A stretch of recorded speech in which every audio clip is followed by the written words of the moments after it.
Hari was still a thief when he met Anil, and though only 15, he was an experienced and fairly successful hand. Anil was watching a wrestling match when he approached him. He was about 25, a tall, lean fellow, and he looked easygoing.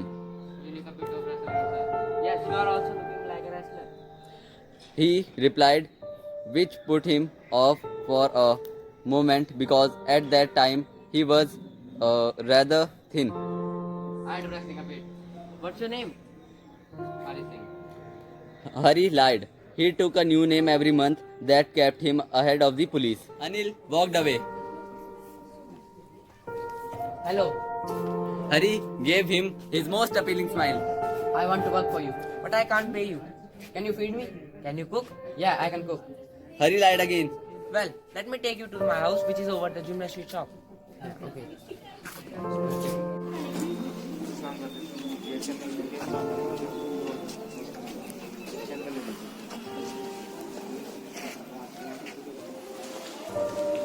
You can sleep on balcony. Okay. What I do? Give me the food fast. But the meal Hari cooked that night must have been terrible because Anil gave it to a stray dog and told him. You can go now. But Hari just hung around, smiling in his most appealing way. Later, Anil patted him on the head and said, Don't worry, I will teach you how to cook, and soon I will teach you to write your name. It was quite pleasant working for Anil. He made the tea in the morning. He would take his time buying the day's supplies, usually making a profit of about ₹1 a day. One evening, Anil had come with a small bundle of notes.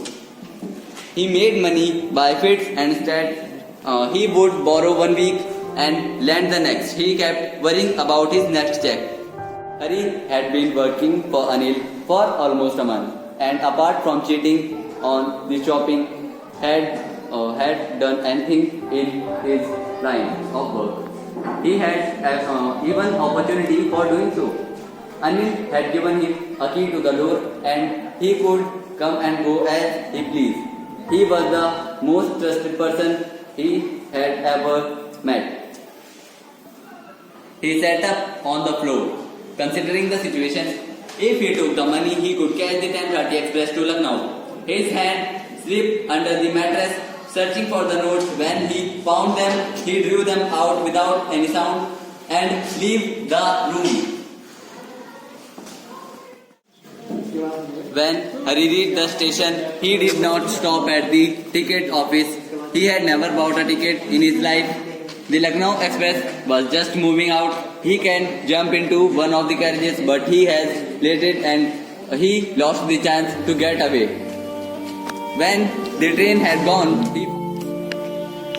he found himself in the Maidan and sat down on a bench. The night was chilly. His shirt and pajamas stuck to his skin, and a cold wind blew through the rain across his face. He felt for the notes.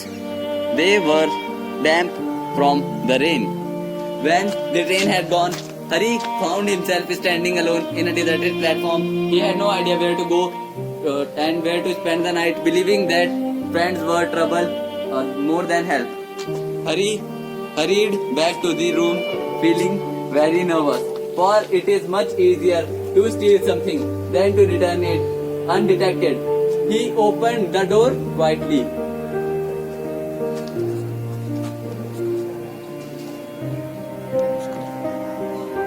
Anil was still sleeping. Hari grabbed to the head of the bed and his hand come up with the bundle of notes.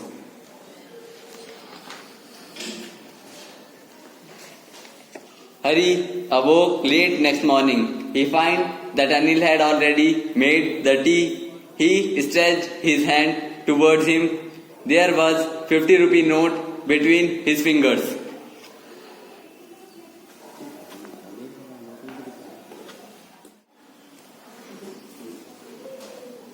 Yesterday I made some money. Now you will pay regularly. But when Hari took the note, he saw it was still wet from the night's rain. Today we will learn to write both sentences. Hari smiled at Anil in his most appealing way.